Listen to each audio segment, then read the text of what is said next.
जय हिंद दोस्तों।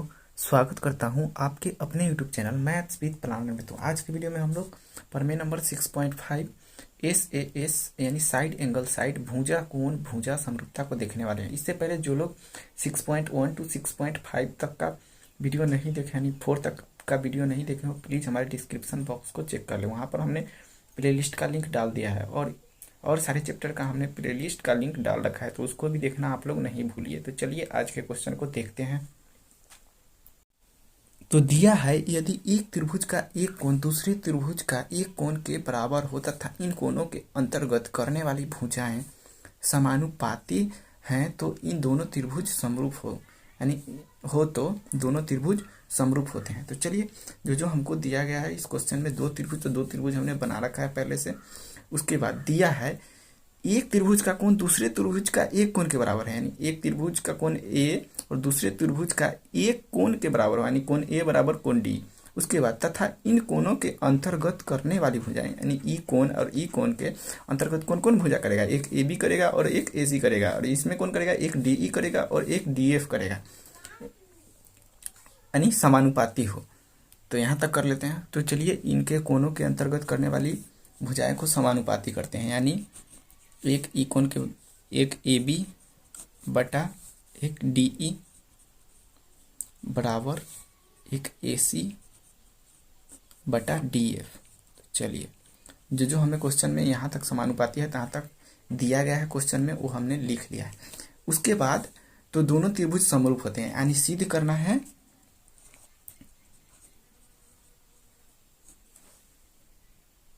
यानी सिद्ध करना है त्रिभुज एबीसी समरूप त्रिभुज डीईएफ, यानी ई त्रिभुज इसके समरूप है। तो चलिए अब आगे की ओर चलते हैं। सिद्ध करने से पहले हम लोग जानते हैं कि हमको रचना करना पड़ता है। तो चलिए रचना कर लेते हैं। रचना में लिखेंगे हम क्या करेंगे, ये ए बी है ना, ए बी के बराबर इसमें, यानी यहाँ से इस वाला त्रिभुज एबीसी को इसमें ढुका करके मानेंगे, यानी एक पॉइंट यहाँ ले लेंगे और एक पॉइंट यहाँ ले लेंगे और इसको मिला देंगे और इसको पी पॉइंट दे देते हैं और इसको ई पॉइंट का नाम क्यू दे देते हैं। तो यहाँ ए बी बराबर हम डीपी मान लेंगे तथा ए सी बराबर डी क्यू, ए सी बराबर डी क्यू लिया तथा पी क्यू को मिलाया, और जब हमने इतना किया तो कुछ ना कुछ उत्पत्ति होगा। तो चलिए अब यहाँ उत्पत्ति को लिख लेते हैं।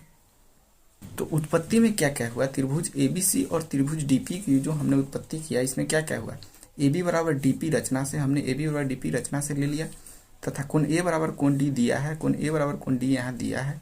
उसके बाद यहाँ दिया है ए सी बराबर डी क्यू, ए सी बराबर डी क्यू जो रचना में हमें किए हैं।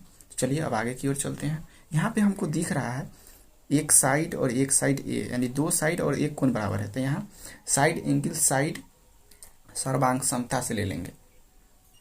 तो ऐसे इस सर्वांग समता से हमने पाया कि त्रिभुज एबीसी सर्वांग सम त्रिभुज डीपी क्यू, और जब ये दोनों त्रिभुज एबीसी, यहाँ त्रिभुज एबीसी और त्रिभुज डीपी क्यू सर्वांग सम हो जाएंगे तो इसके संगत कोण भी बराबर होंगे, यानी कोण बी बराबर कोण पी हो जाएंगे और कोण सी बराबर कोण क्यू हो जाएंगे। तो उसी को हम यहाँ लिख दिए हैं, यहाँ नीचे से जाकर ऊपर। तो उसके बाद ऐसे है।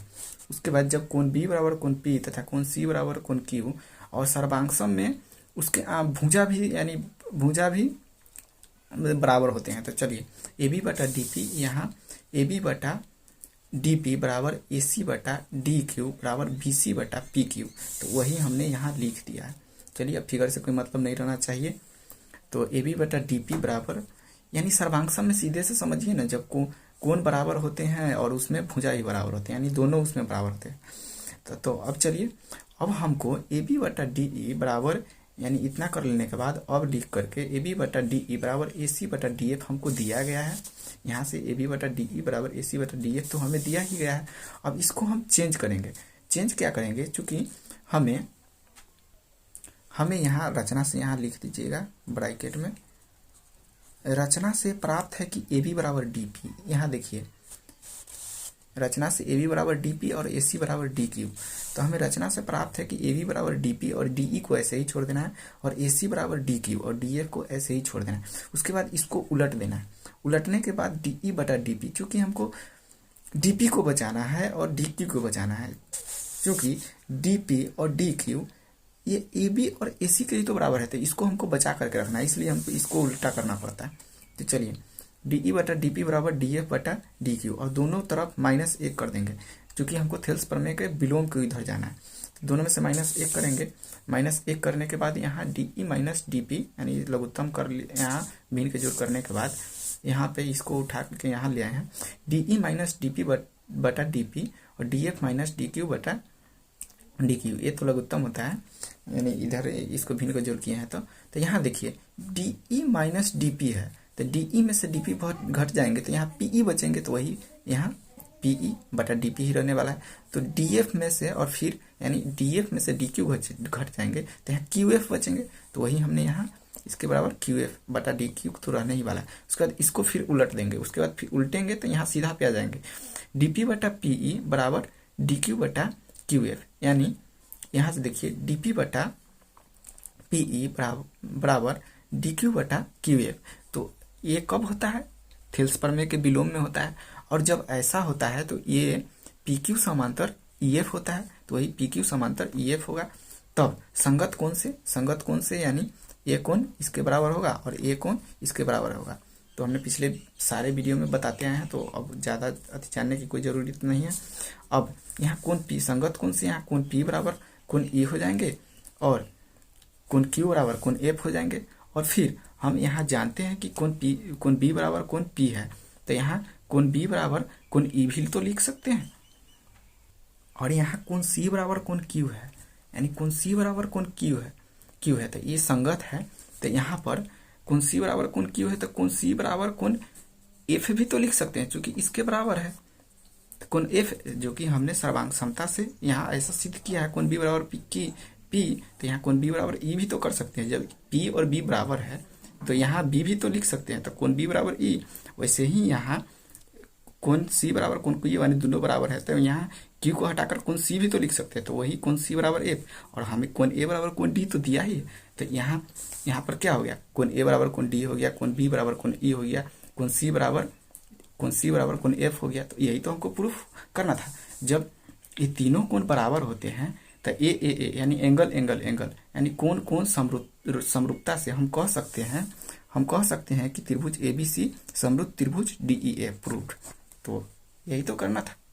तो गाइस, अगर वीडियो अच्छी लगी हो तो वीडियो को लाइक करें, शेयर करें और चैनल को सब्सक्राइब करना तो बिल्कुल न भूलें, क्योंकि हम बहुत ही धमाकेदार वीडियो लेकर के आते हैं। तो चलिए मिलते हैं नेक्स्ट पार्ट थ्योरम नंबर 6.6 की ओर।